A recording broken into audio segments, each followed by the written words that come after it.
Neuvillette and Risley. They're here too. Good to see you, traveler. Paimon. I trust all has been going well for you. Big news, everyone.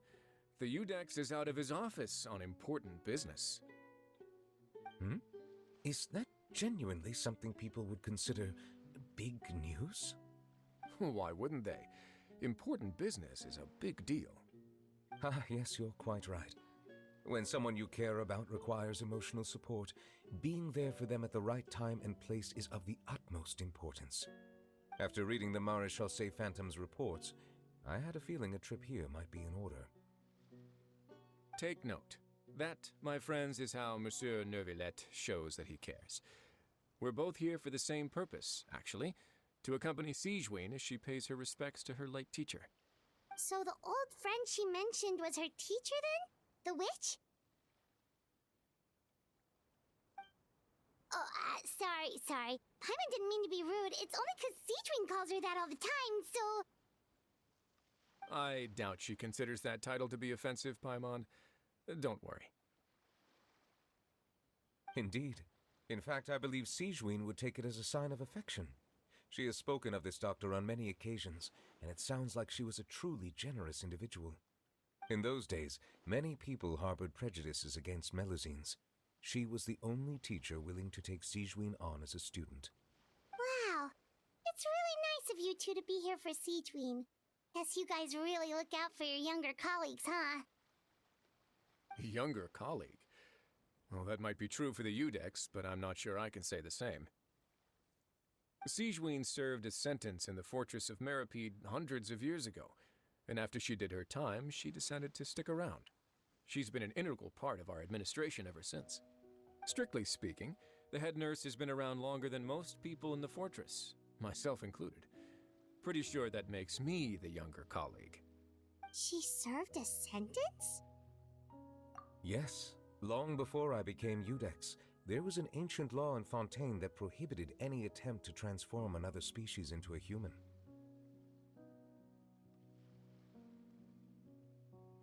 Initially, I and most researchers believed this law to have been imposed due to ethical concerns.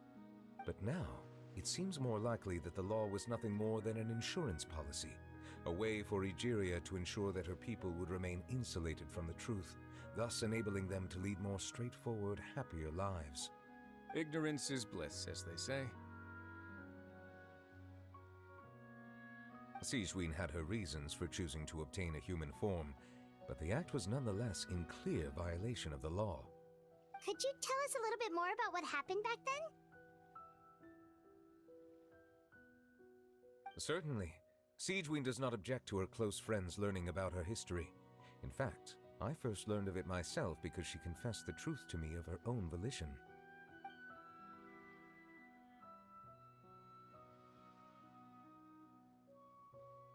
Even with their daughter so ill, they kicked you out? Stubborn as always. And prejudice isn't a disease I can cure either.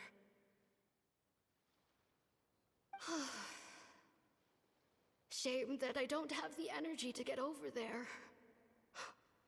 You're laughable, you old witch.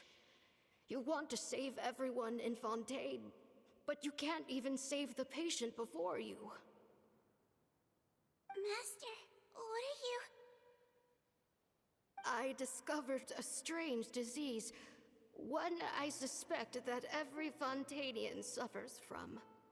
But without witnesses or proof, no one will believe me. I had no choice but to experiment on myself to find a cure, but I hit a wall. And as you can see, it took a wretched toll on me. Then I'll find a cure for you, and then you can go cure her. There's no need. I am beyond saving now. There's nothing you can do. But, Master... As I said before, a doctor's duty is to treat whatever ailments they can. I know, don't trust me at all.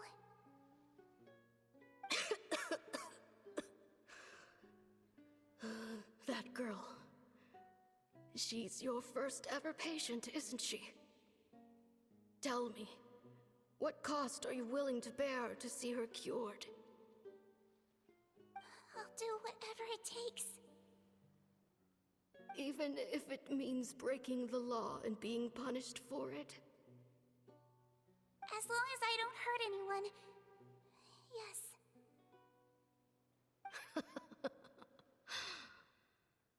Spoken like a true student of mine. Then I shall make one more final gamble. And see my experiment through to its end. Leave me for now, and come back in 2 hours. If I am able to work this miracle, then I will have found a way to save all Fontanians, and I shall be able to help you treat that girl. If not, then it means there is one more disease in this world that I cannot treat. In that case, do not come looking for me. I will leave you a parting gift. An accidental discovery happened upon through my study of this strange disease. It has little use, but it will at least help you cure this one patient you can reach.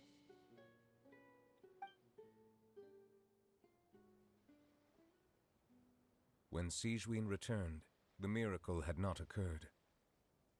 She found a potion bottle and a note on the table. After using the potion as instructed, she gained her current form, breaking Fontaine's law in the process. And after I had confirmed the veracity of the events, I gave my verdict.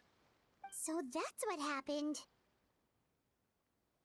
I fear Sigewinne only understood the full story after the truth about the dissolution of Fontanians was uncovered. When I reflected on all this with that knowledge in hand, I felt a deep sense of regret. As I use the law to uphold justice, there are times when I cannot help but acknowledge its ruthlessness. After the final details of the events surrounding Sigewinne's transformation came to light, I checked several sources and, thankfully, the legal code does not require Sigewinne to shoulder any additional punishment. Wonder how she feels about all this.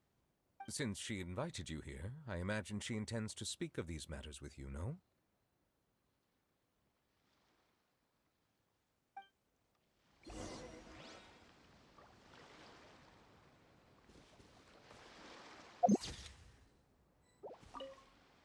On behalf of the Maréchaussée Phantom, I would like to once again thank the Fortress of Meripede for your assistance in the response to yesterday's prison break. Our head nurse and the Traveler in Paimon did most of the heavy lifting, I would say. Sigewinne seems to be in good spirits. I trust work hasn't been too hard on her lately? Well, she might be the only permanent medical staff in the fortress, but there's plenty of people with medical knowledge willing to help her out. I am most relieved to hear it. The way you're asking after her well-being makes you sound like a concerned parent. Well, I won't lie. I've always seen myself that way. Showing your age a bit there, don't you think? Indeed. Actually, I often forget just how much older I am than you. Well, while we're on the topic, what did you do before getting this job anyway? Spend all day swimming in the sea from east to west and then north to south? Yes, and from the surface to the ocean floor on occasion. Wow. Impressive. Apologies, that was merely an attempt at humor. You can disregard what I said. That's impossible, I'm afraid. My imagination's already running wild.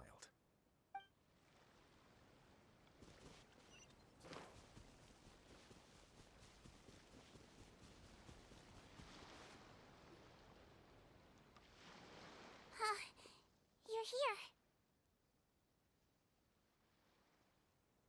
The old friend I mentioned was my teacher. When she passed, her body was nowhere to be found. All that's left of her is an empty tomb. And even that's deep underwater now. Sigewinne, the witch who gave you the magic potion, she was your teacher, wasn't she? sounds like Monsieur Neuvillette filled you in.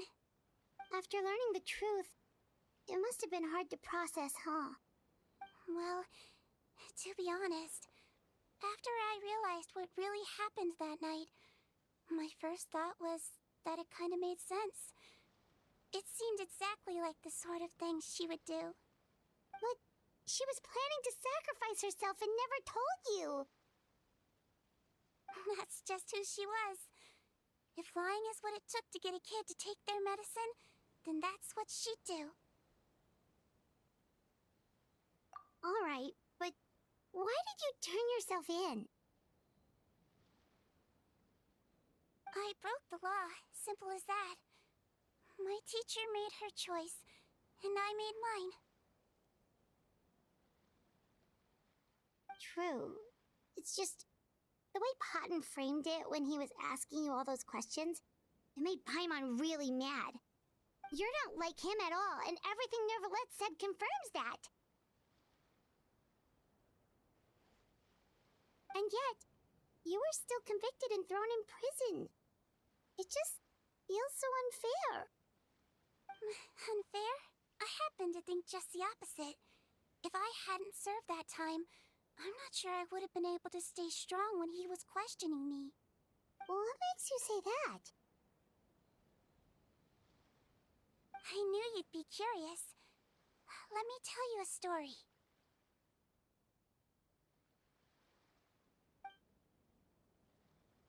The verdict came down. This Melusine is guilty. The Eudex defended the authority of Fontaine law, but he did not confiscate the Melusine's medical kit. And so, the Fortress of Meripede gained a new little doctor. She still wore her hood and raincoat, even though it never rained in the fortress. Perhaps thanks to her human appearance, no one refused her treatment. She treated more and more patients, and her sentence grew ever shorter. Finally, the people of the fortress could not live without her, and though her sentence ended, she did not leave them either. Then one day, she received an invitation from the outside world.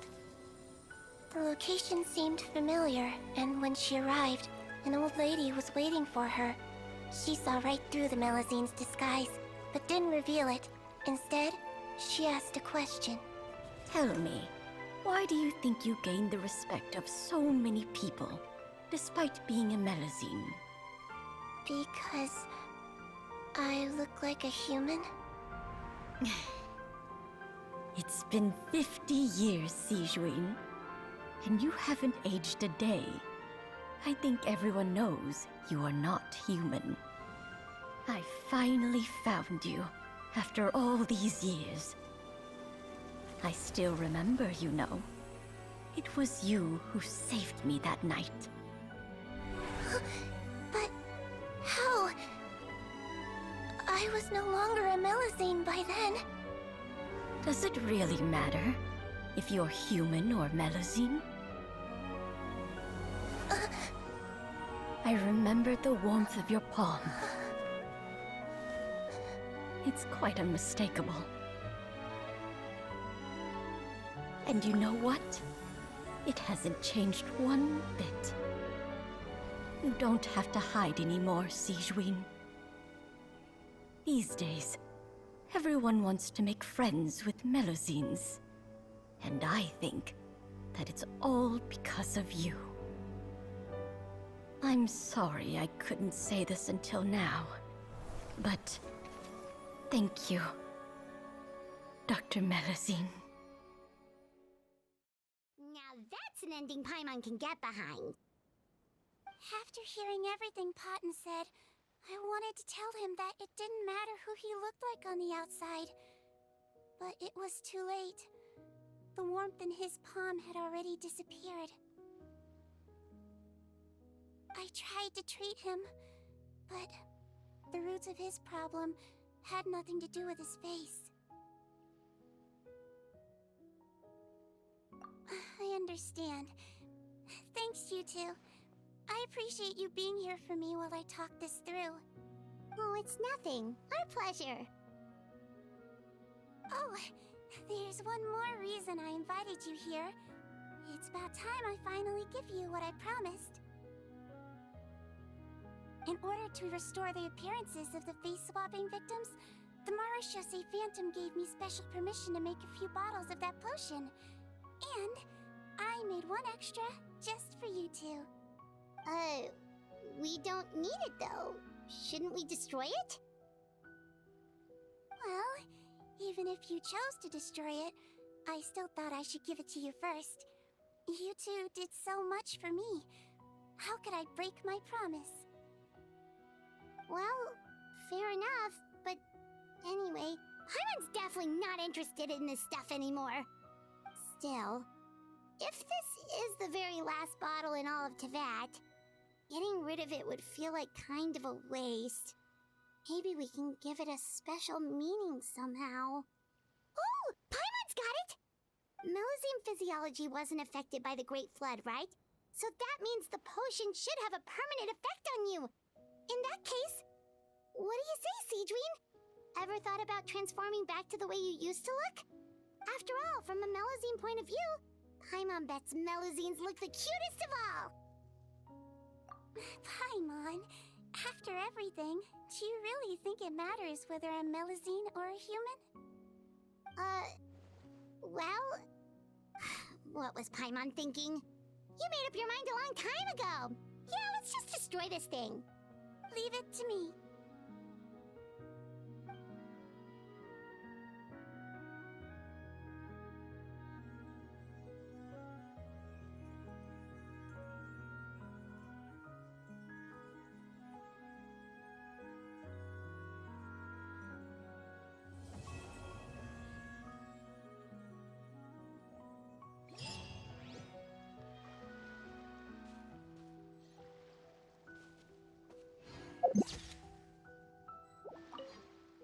I'd like to stay here with my teacher for a little longer.